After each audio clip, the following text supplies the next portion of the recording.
Hi, this is What You Waiting For, a woman's perspective on camping and survival. And I wanted to talk a little bit about the oil in the Gulf, the oil spill. I'm not a scientist, but I have some questions about stuff.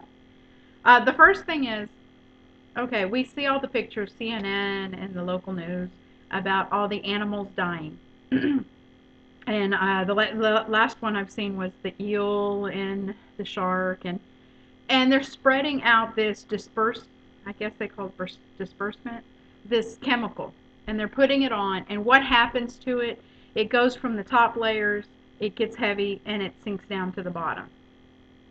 Okay, so if it sinks down to the bottom, what is going to happen to all, instead of just affecting the top feeders of the animals in the top layer, now it's going to affect all of the animals in this layer. I don't understand what the benefit is. The only thing I can see that's good out of this disbursement, this chemical being spread, is a kind of out of sight, out of mind kind of thing, like maybe if it doesn't look so bad, maybe the public will be a little bit more accepting. I have no idea. But there was some things that I haven't heard on CNN or the local news, and these are just questions that I sort of wonder that I don't know if the scientists are even looking at right now. But the first thing is this layer of oil. There's no sunlight that's going to be coming through there.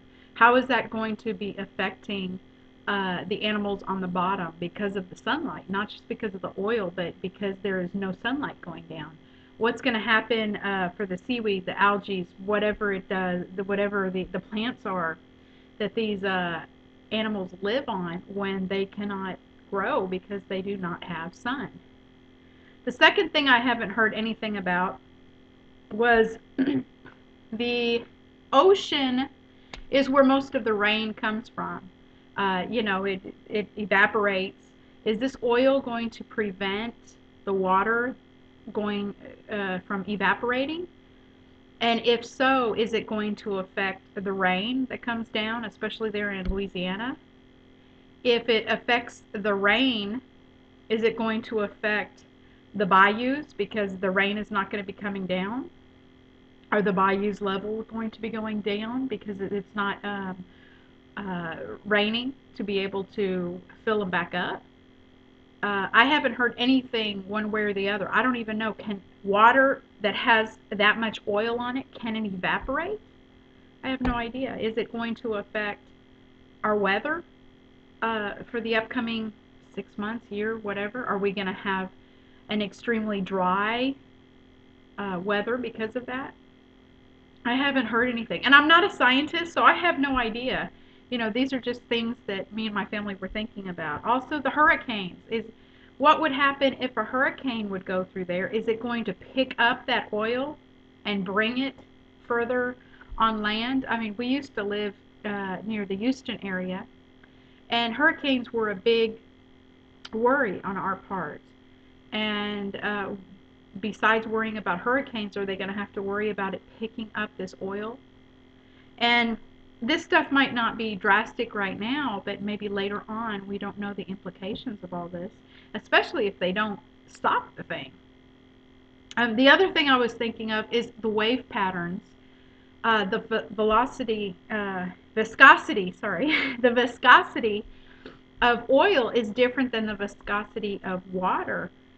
So they react differently when they move. Is it going to affect the wave patterns? Is it going to affect?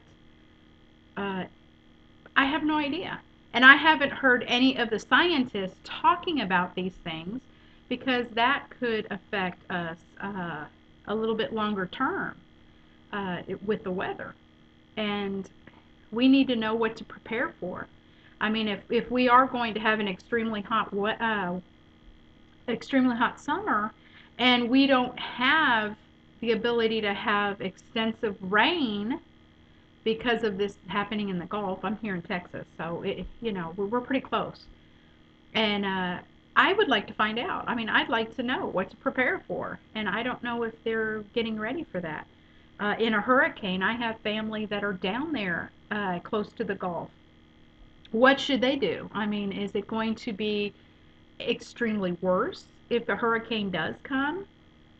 Is it going to create mountains of oil over everything? Is it going to pick it up from the Gulf and sweep it on land?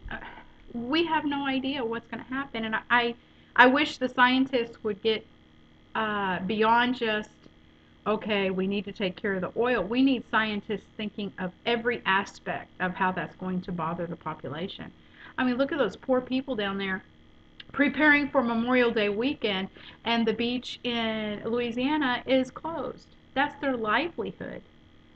So it's affected not just the fishing, but the tourism. What else is it going to affect? And those are just some ideas that I was thinking of with my family, and I wish I knew the answers. I mean, I wish I was a scientist and could say, yes or no. But I think they need to look beyond just the oil spill right now, and they need to, first of all, take care of it, but they need to look at the further implications of what that is going to have on everyone. So, if you have any ideas, if you know anything, if you're a scientist and you know that oh no, it won't affect this, or yes, it will affect that, let me know because I'm questioning and I'm not getting any answers on the mainstream media about any of those. So, what you waiting for? Bye.